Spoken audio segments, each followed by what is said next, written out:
Hello, good evening, नमस्कार। कैसे हैं मित्रों? आप सबको हमारे चैनल विवेकानंद विद्यापीठ में स्वागत है। आज हम लोग एग्जाम के पॉइंट ऑफ व्यू से एक बहुत इंपॉर्टेंट टॉपिक, जिससे जितने सारे क्वेश्चंस होते हैं, शायद इससे बहुत सारे क्वेश्चन जो होते हैं इससे रिलेटेड होते हैं। तो आज उस कंफ्यूजन को दूर कर देंगे। संख्या पद्धति में जब संख्याएं क्वेश्चंस में रहती है, सम संख्या है, अभाज्य संख्या है, भाज्य संख्या, तो हम लोग कंफ्यूज हो जाते हैं कि ये होता क्या है। तो इस कंफ्यूजन को दूर करेंगे। तो चलिए बने रहिएगा इस वीडियो के साथ। इस वीडियो को पूरा अंत तक देखिएगा और इन जितने भी संख्याएं आपको पीछे दिख रही है, सारे को हम लोग पूरी बेहतर ढंग से एक्सप्लेन करेंगे और आपको भी बढ़िया से समझना है। तो चलिए, यहां पे हम कुछ संख्याओं का नाम लिखे हैं। हेडिंग में लिखे हुए हैं संख्या पद्धति। इसको इंग्लिश में हम लोग बोलते हैं नंबर सिस्टम। होता क्या है? तो ये नंबर सिस्टम में कुछ संख्याओं के प्रकार होते हैं, उनके व्यवस्थित समूह के बारे में हम लोग अध्ययन करते हैं, उनके नामकरण। तो यहाँ पे आपका प्राकृत संख्याएं हैं, इंग्लिश में इसको बोलते हैं नेचुरल नंबर। पूर्ण संख्याएं इसको बोलते हैं होल नंबर। सम संख्याएं इवन नंबर। विषम संख्याएं ऑड नंबर। अभाज्य संख्याएं प्राइम नंबर। भाज्य संख्याएं कंपोजिट नंबर। परिमेय संख्याएं रेशनल नंबर। अपरिमेय संख्याएं इरेशनल नंबर। सह अभाज्य संख्या को प्राइम नंबर। वास्तविक संख्याएं रियल नंबर। धनात्मक संख्याएं पॉजिटिव नंबर। ऋणात्मक संख्याएं नेगेटिव नंबर। और भी एक आध कुछ बच गए हैं, उनको कभी बीच में जब हम क्लास लेंगे तो उसमें बोल देंगे, ठीक है। यहाँ पे हम लोग इन जितना भी आपको 12 दिख रहा है, इन पूरे को क्लियर करेंगे। बहुत आसान है, इनको केवल समझना है। आपका जितना भी क्वेश्चन आएगा, अगर आप इसको समझ गए तो आपको कंफ्यूजन आपका खत्म हो जाएगा। तो चलिए इस कंफ्यूजन को दूर करते हैं। सबसे पहले हम लोग समझते हैं प्राकृतिक संख्या किसे कहते हैं। इनको प्राकृतिक संख्या या प्राकृत संख्या कहते हैं, ठीक है। इनको हम लोग प्राकृत संख्या को हिंदू अरेबिक संख्या भी कहते हैं, ठीक है। जो 1 2 होता है ना, उसी को हम लोग प्राकृत संख्या कहते हैं। यानी उसका परिभाषा ये है कि गणन करने वाली संख्या को, गणन हम लोग किससे करते हैं, गिनती हम लोग किससे करते हैं, तो 1 2 3 ये सब संख्याएं से हमारा गिनती शुरू होता है। यानी 1 से शुरू होता है, कहां तक चलता है, तो अनंत तक चलता है। तो गणन करने वाली जो भी संख्याएं होती है उसको हम लोग प्राकृतिक संख्या कहते हैं या प्राकृत संख्या कहते हैं, ठीक है। गणन करने वाली संख्या को क्या कहते हैं, प्राकृत संख्या कहते हैं। इस परिभाषा को आप लिख लीजिएगा। यहाँ थोड़ा प्लेस जगह कम है, इसके लिए हम परिभाषा नहीं लिखेंगे, केवल हम बोलेंगे। अगर आपको परिभाषा लिख के याद करना है तो आप लिख के याद कर लेंगे, ठीक है। हम यहाँ एग्जाम्पल में दे देते हैं। फॉर एग्जाम्पल हम लोग ले लेते हैं, गणन करने वाली संख्या को क्या कहते हैं, प्राकृतिक संख्या, यानी प्राकृत संख्या। 1 2 3 4 यही सब संख्या से हम लोग गणन करते हैं। ये संख्या जो है आपका अनंत तक चलता है। यानी जो 1 2 है, यानी शुरू से जो 1 से शुरू होता है जो संख्या, उसको हम लोग क्या कहते हैं, प्राकृतिक संख्या। 1 से शुरू होगा, सीरियल वाइज चलेगा। कहां तक चलेगा, तो अनंत तक, जिसका कोई अंत नहीं है। आप जहां तक पढ़िए वहां तक वो सारे के सारे क्या हो जाएंगे, प्राकृतिक संख्याएं। इसको हम लोग हिंदू अरेबिक संख्या भी कहते हैं। एक बार C-TET में क्वेश्चन पूछा गया था, तो हिंदू अरेबिक संख्या को किन मतलब हिंदू अरेबिक संख्या के नाम से किस संख्या को जानते हैं, तो प्राकृतिक संख्या को जानते हैं, है ना। तो प्राकृत संख्या किसको कहते हैं, वैसे संख्याएं जो 1 से शुरू हो, ठीक है। गणन करने वाली संख्या को हम लोग प्राकृतिक संख्या कहते हैं। तो गणन कहां से करते हैं, 1 से। ये आपको समझ में आ गया होगा। उसके बाद हम लोग समझते हैं पूर्ण संख्याएं। पूर्ण संख्याएं हम लोग किसे कहते हैं, तो वैसे संख्याएं, या फिर कह सकते हैं कि प्राकृतिक संख्याओं के शुरू में जो प्राकृत संख्या हमारा होता है, 1 2 वाले जो संख्या होता है, अगर इन सारे संख्याओं के शुरू में यानी आरंभ में अगर 0 हो, प्राकृतिक संख्याओं के आरंभ में यदि 0 हो तो उसे पूर्ण संख्या कहते हैं। यानी कि शुरू ये कितना से होगा, 0 से शुरू होगा। 0 1 2 3 4 5 इसी तरह अनंत तक चलेगा। ये जो साइन आपको दिख रहा है सुती हुई 8, इसको बोलते हैं अनंत का चिन्ह। तो जो 0 से शुरू होगा, यानी प्राकृत संख्या के अगर शुरू में हम लोग 0 दे देते हैं तो उसको हम लोग कहते हैं पूर्ण संख्या। प्राकृतिक संख्याओं के शुरू में यदि 0 हो या 0 हो तो उसे हम पूर्ण संख्या कहते हैं। एक प्रश्न और भी पूछता है कि जितनी सारी प्राकृत संख्याएं हैं, ये जो प्राकृत संख्या आपको दिख रहा है 1 2 3 4, ये सारी जितनी प्राकृतिक संख्याएं दिख रही है, क्या ये पूर्ण संख्या हो सकते हैं? तो इसका जवाब है हाँ। देखिए 1 2 3 ये जितने सारी संख्याएं हैं, इसमें दिख रहा है पूर्ण में, हाँ। तो प्राकृतिक संख्याएं पूर्ण संख्या हो सकती है। बात को गौर कीजिएगा, प्राकृतिक संख्याएं पूर्ण संख्याएं हो सकती है। और दूसरा प्रश्न पूछता है कि क्या जितने सारे पूर्ण संख्या यानी सभी पूर्ण संख्या प्राकृत हो सकते हैं, तो इसका उत्तर होगा नहीं। पूर्ण प्राकृत नहीं हो सकता, क्योंकि इसमें जीरो है, इसमें तो जीरो नहीं है, यानी पूर्ण प्राकृत नहीं हो सकता, लेकिन प्राकृत पूर्ण हो सकता है। सभी प्राकृत संख्याएं पूर्ण संख्याएं हो सकते हैं और सभी पूर्ण संख्याएं प्राकृतिक संख्याएं नहीं हो सकती। तो अगर प्राकृतिक संख्या के शुरू में या आरंभ में यदि शून्य हो तो उसे हम लोग पूर्ण संख्या कहते हैं, होल नंबर कहते हैं। चलिए, अब ये आपको समझ में आ गया होगा। उसके आगे हम लोग समझते हैं सम संख्या। सम माने जोड़ा वाला संख्या। तो जोड़ा वाला संख्या किसको कहते हैं? तो जो संख्या दो से भाग लगे, यानी दो से पूरा पूरा कट जाए। जैसे 6 2 से कटेगा तो कटेगा, 2 से तो ये पूरा कट जाएगा। तो जो संख्या 2 से कट जाता है, 2 से कटने वाली संख्या का एक पहचान है, ठीक है। 2 से जो संख्या कटता है उसके एक पहचान आपको बता देते हैं। उसके इकाई अंक में, इकाई अंक में 0 2 4 6 अगर किसी संख्या के इकाई अंक में 0 2 4 6 8 इकाई अंक किसको कहते हैं? तो इस तरीके का अगर मान लो एक संख्या हम लोग लिख लेते हैं, ठीक है। अब इसका इधर इसको बोलते हैं वंश, इधर से वंश 10 100 पढ़ते हैं, इकाई दहाई सैकड़ा इधर से पढ़ते हैं ना, इधर से तो थोड़ी पढ़ते हैं। तो इधर वाली संख्या जो है इसको बोलते हैं इकाई अंक। अगर यहां पे सबसे लास्ट में अगर 0 दिख गया, 2 दिख गया, 4 दिख गया, 6 दिख गया, 8 दिख गया, समझ लीजिए वो 2 से विभाज्य है, चाहे वो कितना ही नंबर डिजिट क्यों नहीं हो। अगर उसके अंत में 2 4 6 8 ये 5 संख्याएं अगर आपको नजर आ जाती है तो वो संख्या जो है वो सम संख्या कहलाता है, यानी 2 से कट जाएगा। तो जो संख्या 2 से कटेगा, 2 से पूरा पूरा कटेगा, उसे हम लोग क्या कहते हैं? सम संख्याएं, ठीक है। कटने का तात्पर्य क्या है? भाग लगना। जो संख्याएं 2 से पूरा पूरा भाग लगे उसे सम संख्याएं कहते हैं। फॉर एग्जाम्पल हम लोग लिख लेते हैं, जैसे हम लोग का हो गया 2 4 6 8 10 12 इस तरीके के अनंत तक संख्याएं। जो संख्या 2 से पूरा पूरा भाग लगे उसे सम संख्या कहते हैं। जैसे क्या हो जाएगा? 2 4 6 8 10 12 ये सब क्या है? सम संख्या, यानी जोड़ा वाला संख्या। अब हम लोग समझते हैं विषम संख्या।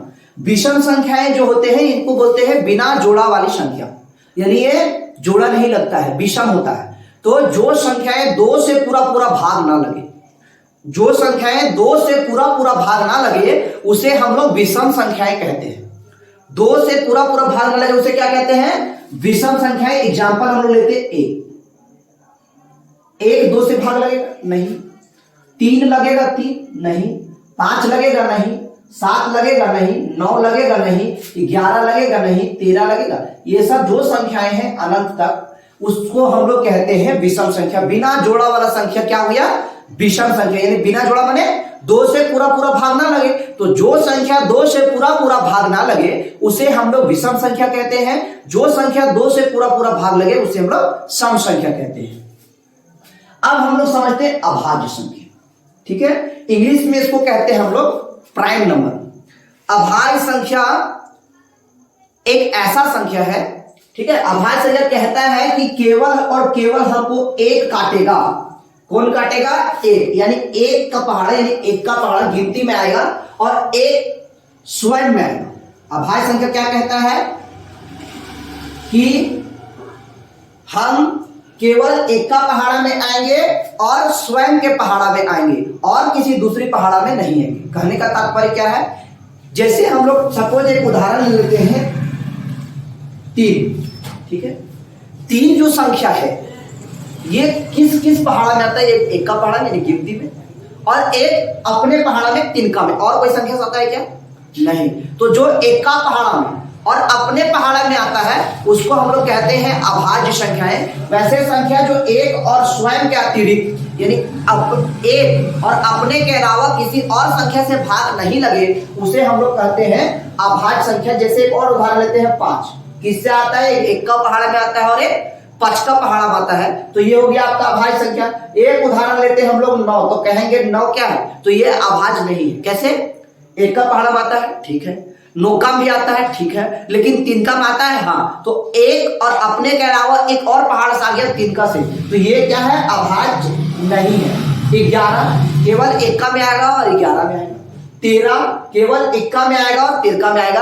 तो ये सब संख्याएं को हम लोग कहते हैं अभाज्य संख्याएं, ठीक है, इनको हम लोग कहते हैं अभाज्य संख्याएं। वैसे संख्या जो एक और स्वयं के अतिरिक्त यानी अपने और एक के अलावा, खाली अपने से कटेगा और एक का पहाड़ा से कटेगा और किसी दूसरा पहाड़ा से नहीं कटेगा, उसको हम लोग कहते हैं अभाज्य संख्या। तो इसका एग्जाम्पल क्या होगा? इसका एग्जाम्पल आपका होगा 2। देख लीजिए, 2 जो है सबसे छोटी अभाज्य संख्या। आप कहेंगे सर ये तो सम संख्या है, तो नहीं, सम है तो चलेगा, लेकिन ये अभाज्य संख्या भी है। कैसे?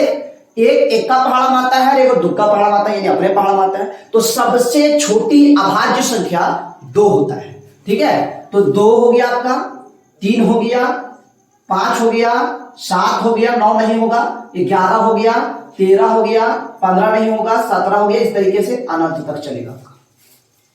तो वैसी संख्या जो एक और स्वयं के अतिरिक्त यानी एक और अपने के अलावा किसी दूसरी संख्या से भाग ना लगे, उसे हम लोग अभाज्य संख्या कहते हैं। अब हम लोग समझते हैं इसके आगे। आपको क्लियर हो गया होगा। अगर कहीं प्रॉब्लम होता है, कहीं कोई भी संख्या में अगर आपको डाउट होता है, तो आप हमेशा कमेंट बॉक्स में कमेंट कीजिए। आप लोग के लिए हम हमेशा तैयार हैं। आपको कहीं भी दिक्कत होगा, उस दिक्कत को दूर करने के लिए हम हमेशा तैयार रहते हैं। अब हम लोग समझते हैं भाज्य संख्या। इसको इंग्लिश में कहते हैं कंपोजिट नंबर। इसमें बस थोड़ा सा डिफरेंस है अभाज्य से। एक और स्वयं के अतिरिक्त दूसरी संख्या से भाग लगेगा, यानी दूसरी संख्या से कटेगा। एक का पहाड़ा में अपने पहाड़ा में तो आएगा, किसी और पहाड़ा में अगर आ गया तो वो संख्या होता है भाज्य संख्या। जैसे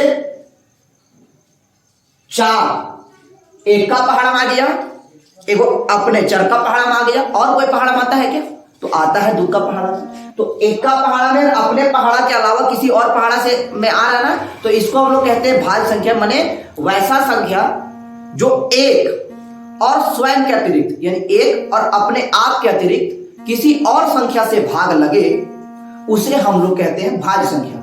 जो संख्या एक और किसी अन्य संख्या के अतिरिक्त दूसरी संख्या से भाग ना लगे, उसको अभाज्य कहते हैं। लेकिन जो संख्या एक और स्वयं के अतिरिक्त किसी दूसरी संख्या से भाग लगे, उसे हम लोग भाज्य संख्या कहते हैं। फॉर एग्जाम्पल, तो आपका 4 हो जाएगा,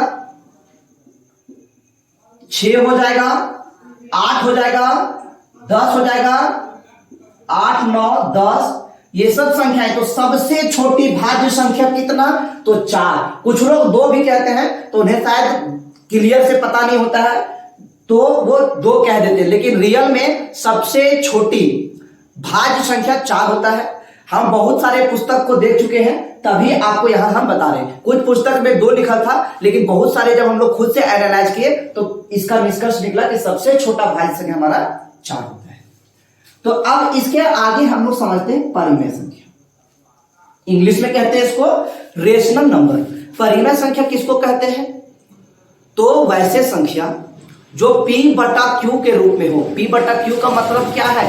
तो P/Q का मतलब है कि जो संख्या इस तरह से बट्टा में लिखा हो, ऊपर कुछ नीचे भी कुछ, तो जो बट्टा वाली संख्या होता है उसको हम लोग कहते हैं परिमेय संख्या। लेकिन परिमेय संख्या का एक शर्त है कि जो नीचे वाला मान है वो 0 नहीं होना चाहिए।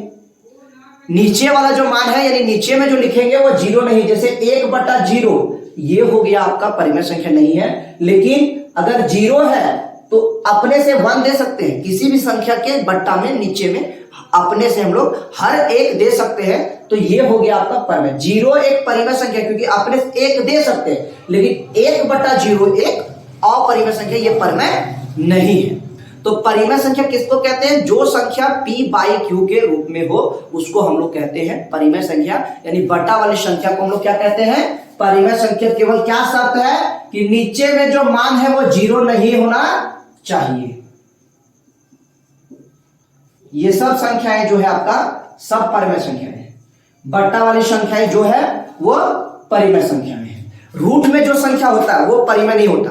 पाई का नाम आप सुने होंगे, जो इस तरीके से पाई होता है, इसका मान होता है 22/7। पाई एक अपरिमेय संख्या है, ठीक है। पाई एक अपरिमेय संख्या है और 22/7 एक परिमेय संख्या है। ये एक कथन भी है कि पाई एक अपरिमेय संख्या है और 22/7 एक परिमेय संख्या है। हालांकि हम लोग पाई एक अपरिमेय संख्या पूछेगा, पाई एक कैसी संख्या, परिमेय अपरिमेय, तो आप अपरिमेय में उसको टिक करेंगे।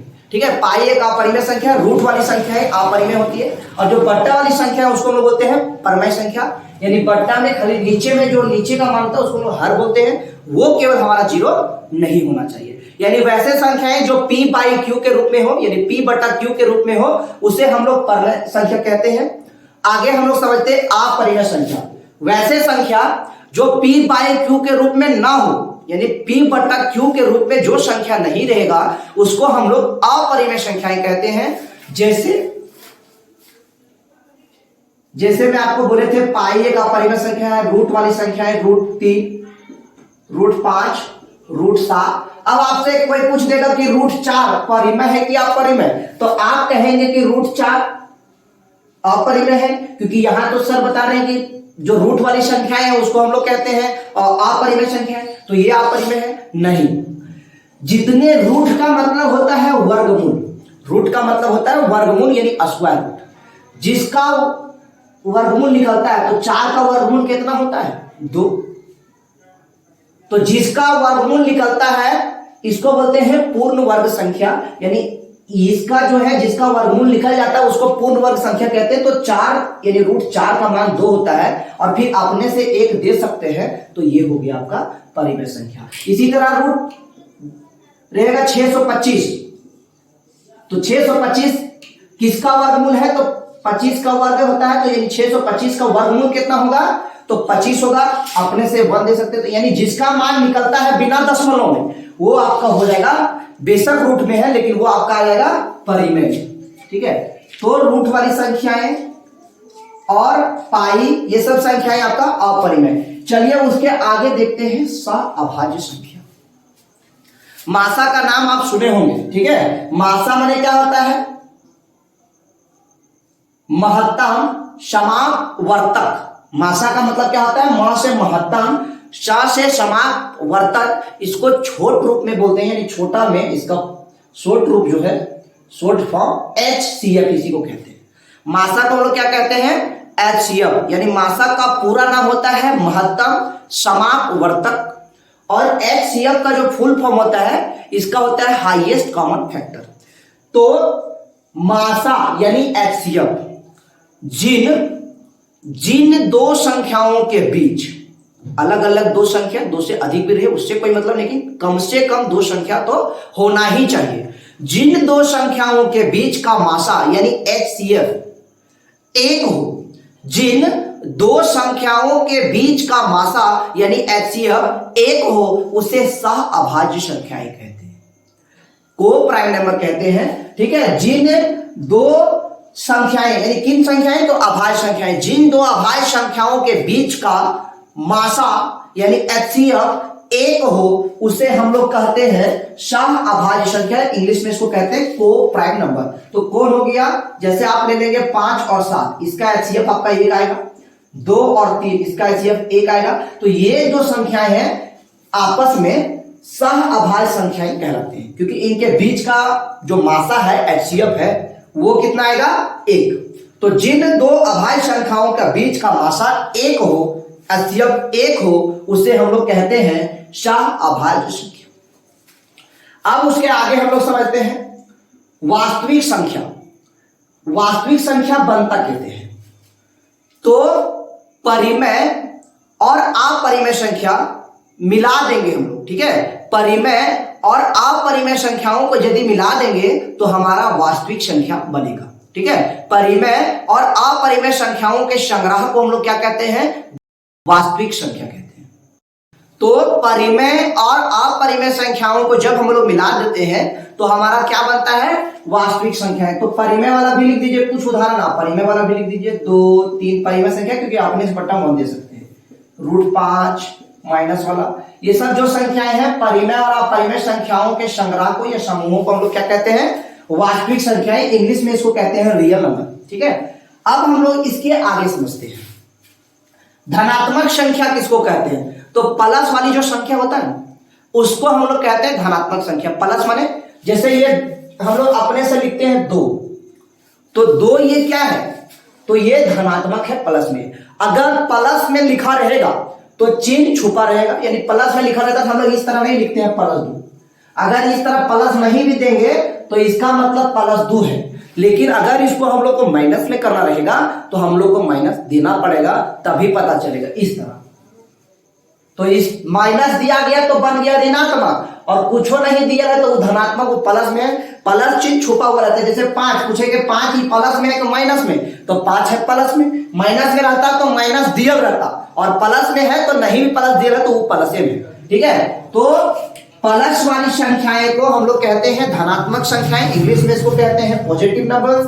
और जो माइनस वाली संख्याएं होती है, जैसे -1, 2, 3, ये सब जो माइनस वाली संख्याएं हैं उसको हम लोग बोलते हैं नेगेटिव नंबर। तो पॉजिटिव नंबर का उदाहरण क्या हो जाएगा, तो 2, 3, 5, 7 कुछ बोल दे, प्लस में जो रहेगा सब पॉजिटिव है। और ऋणात्मक में आपका आ जाएगा -2, -5, -9, ये सब जो माइनस वाली संख्या है उसको हम लोग कहते हैं ऋणात्मक संख्याएं, नेगेटिव नंबर। और जो हमारे प्लस वाले संख्याएं इसको बोलते हैं पॉजिटिव नंबर। ये आपको क्लियर हो गया होगा। अगर कहीं भी आपको परिभाषा में डॉट लगता है तो आप कमेंट कीजिए, आपकी मदद करेंगे, आपको डाल देंगे। अगर कहीं भी दिक्कत होता है तो दिक्कत को हम दूर करने की कोशिश करेंगे। चलिए फिर हम लोग अगले वीडियो में मिलेंगे। अब तक के लिए जय हिंद।